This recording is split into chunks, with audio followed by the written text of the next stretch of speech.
I can't believe I did that again. Well, after a while, you're going to start believing what happened. Yes. You've changed my world. Well, you changed it. We focused upon it and you caught up. Thank you. That's how it works.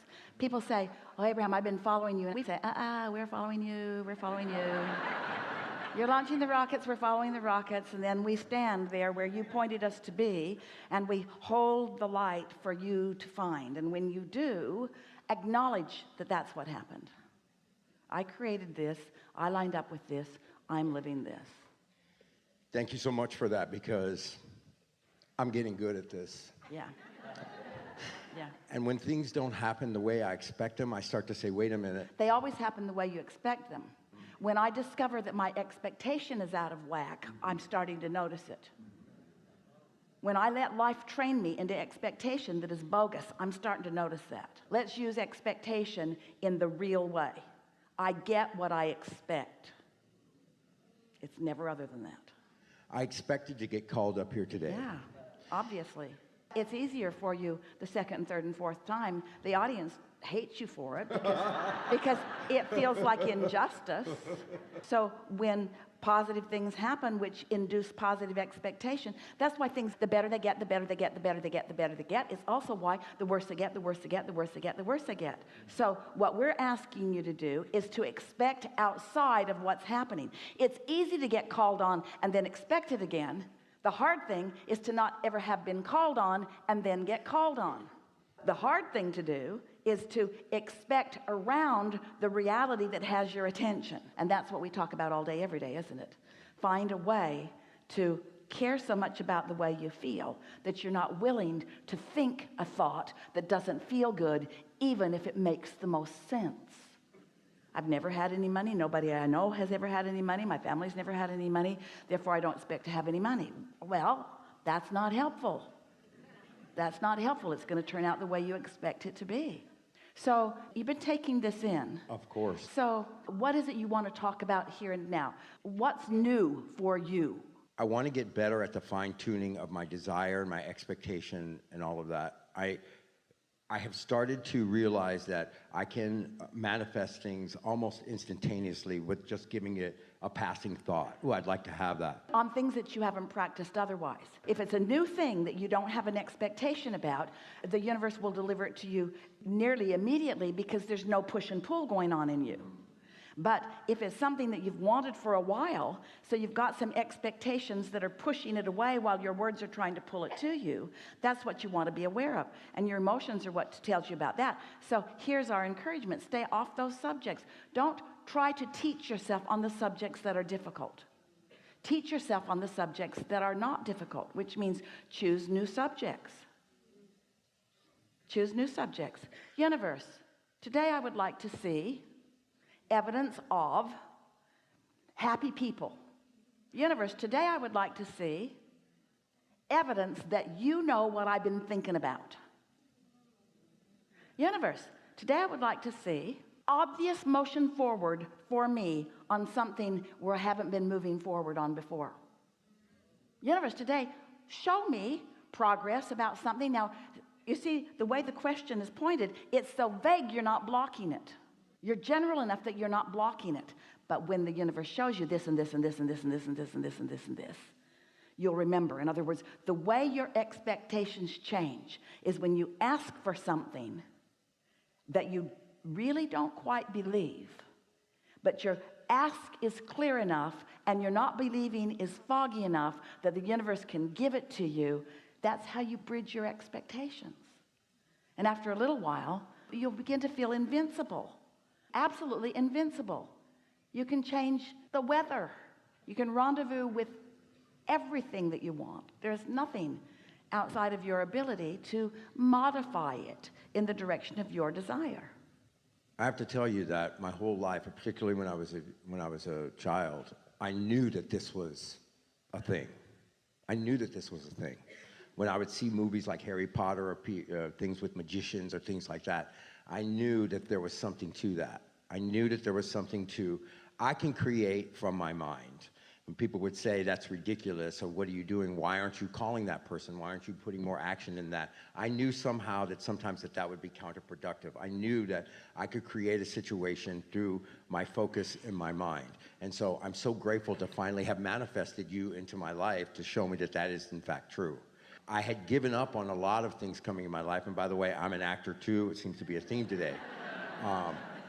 But that was such a huge thing for me that there was a block there. And I have to say, since I found you last year, things have really started to change, particularly in the last 6 months. I now sorry.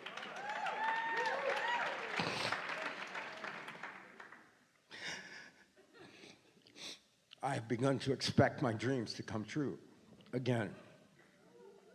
I wanted them so bad. But I realized that wanting them so bad almost made them out of reach. So now when I think about my desire to get a role or be on a show or whatever, I try to, and you'll tell me if this is correct or not, I try to bring that down to something that is closer to something that I manifest like that. I said, oh, of course I'd be calling for that. Of course I could get a part on that show. Of course I'm a good candidate for that movie. And that actually has started the gate to open where people are calling me in. When my agent tells me about a project, I will say to myself, and I don't say it to him, I'm gonna get called in on that. I'm gonna get called in on that. And I follow the impulses that come to me when I'm feeling good. So everything that you said here, really good. There's one tiny little bit of fine tuning that we want to give you. Okay. And everyone's right here close with you, and so they're gonna benefit from this too. When you caught your breath there for a moment, it was an indication that you had stronger desire than you did belief, just for a moment. And that's why it felt the way that it did. It amplified desire. And then the words that followed that experience, where you kind of choked up for a moment, were, I've wanted this so bad for so long. We just want to point something out that we pointed out about Esther's experience earlier. You're really going to like this. You're still doing, and so many people do it, you're wanting to influence or evoke from the universe, from the emotion of painful need than from joyful desire. And it worked with your mother. If you need a little, oh man, she's going to be right there. Humans sort of train you that way, to be just needy enough. But there's a power that's greater than that you want to practice. You want to come from love, not need. From love, not need. From love, not pain. From knowing, not guessing. From knowing, not hoping. You're at the place, and it's a good place to be. It's paying off really well for you, and it will continue to do so, but you could do better, where your desire is mostly being met with hope. And so that gives you quite a bit of what you desire. But when your desire is met with knowing, when your desire is met with love, when you're not trying to motivate normal people, but instead are only dealing with your own push-pull vibration. You see, it's when you think you're going to inspire another. Esther was doing that with her contractor. If he just understands that they are putting me in an inconvenient position and that I'm really too busy for this, maybe they'll hustle a little bit more and they'll get some stuff done. Nope, it slowed it down. Not because they wanted to slow it down. They weren't deliberately punishing her. The universe is not deliberately or indeliberately punishing her. It's that you can't get there from there. So it's from your pure desire and expectation that it be satisfied. But you see, you don't want to appear to be that arrogant. Because when you're sure of yourself, lots of other humans who aren't sure of themselves are offended by your sureness. That's why when you hear the stories from the actors, they are so ready to tell you about their struggle. Because they want you to give them permission to have received the benefit if their struggle. If I can present my struggle to you in an efficient enough way, you won't be mad at me for this now success. And a lot of you are doing that in a lot of ways because you're humaning and because you're banking upon what other humans are doing, because they seem like they're the ones that are casting and calling, and it feels like they hold all the cards, but they don't hold any cards. You hold all the cards in your calling and refusing, in your push-pull. You hold all the cards. And you just caught yourself in that little holding something back that you really wanted. It was like wanting to evoke just a tiny little bit of sympathy from the universe, who will then shine a light on you more kindly. You kind of get what we're talking about? When the universe can't change the kindliness of the light that is shining because it couldn't be a more kindly light. The universe couldn't want more for you or believe more in you. Your inner being, which is what you're wanting to sync up with. Think of your inner being as your true agent, as your true employer, as your true holder of all the cards and all the goodies. Your inner being holds it all, and know you've got the part. You've got the part. It's a slam dunk. It's a done deal. Your inner being says yes, yes, yes, yes, yes, yes, yes, yes, yes. So who is it that you're pleading with? Those who hold no power. And in pleading with those who hold no power, you hold yourself in an expectation where you don't let in the power that your inner being's already laid out for you. It's the best we've ever said that. I get that, and that, what you saw a few minutes ago, is from me practicing that. You know, the more I would feel about something, I felt like the closer I was bringing it to me. But because of your teaching, it's like what I was talking about earlier, trying to bring that down to where it feels like the next logical Jerry said, step. and this is wisdom, put your basket out there far enough that when you hit it, you're thrilled by it, but not so far you don't believe it. So that's some of what you're talking about. Yeah, But and I have to let go of that feeling being a feeling of creation, because that's not the feeling of What do you creation. mean? That feeling of like we're almost about to cry, you get emotional, I want this so much. You know, it's got a lot of resistance in well, it, like there's you were nothing saying. wrong with it, because it does indicate the power of your desire. Okay. But it also indicates the power of your resistance. When you're demonstrating the power of your desire with no resistance, you're just obnoxious. You're just sure of yourself. And you're just worried about nothing. And you're just anticipating wonderful things. And you're walking around just waiting for the next thing to reveal itself to you. And you're ready for the revelation. And you're eager every day. Esther used to wonder, because we said so often, the universe will surprise and delight you. And she thought, how can that be? I can get how the universe can delight me. But why would it be a surprise if I create my own reality? And if I put each and everything in my vortex, then why am I going to be surprised? And we say, the timing of it is what surprises you.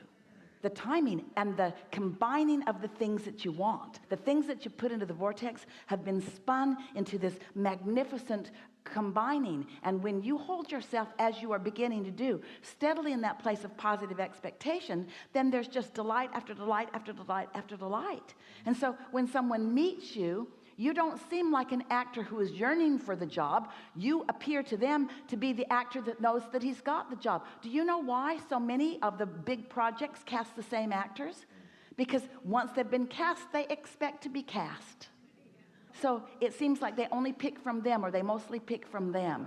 But it's a vibrational thing. It's not like that. It's a vibrational thing. Of course, it's easier to expect it when it's happened to you. We started this conversation with those words. But you can, by understanding the laws of the universe and by demonstrating to yourself all day, every day, that you hold all the cards, you can then be that person who just expects things to go the way you want them to. Esther wants to say to her contractor and to the guy that's doing the gas pipe and to everybody else that's involved in any project that has anything to do with her, things always work out for me, so we're going to have a lot of fun together. Things always work out really well for me, and I bet they work out really well for you too. And want to be fun for things to work out for the two of us while we're involved with each other. Isn't that a nice way to be? Things always work out for me, which means I always star in successful movies. Things always work out for me, which means I always join really good teams. Things always work out for me. Things go really good for me. I have vibrational winningness going on, is really what you're saying. And people want to hook up with that. That's why confidence is attractive to others. That's why coattails are a thing. When you're sure of yourself, everybody wants in on it. And when you're timid, if you're going, people think, anybody else more sure of themselves? Hey, doctor, I'd like you to remove this whatever it is that I don't want in my body.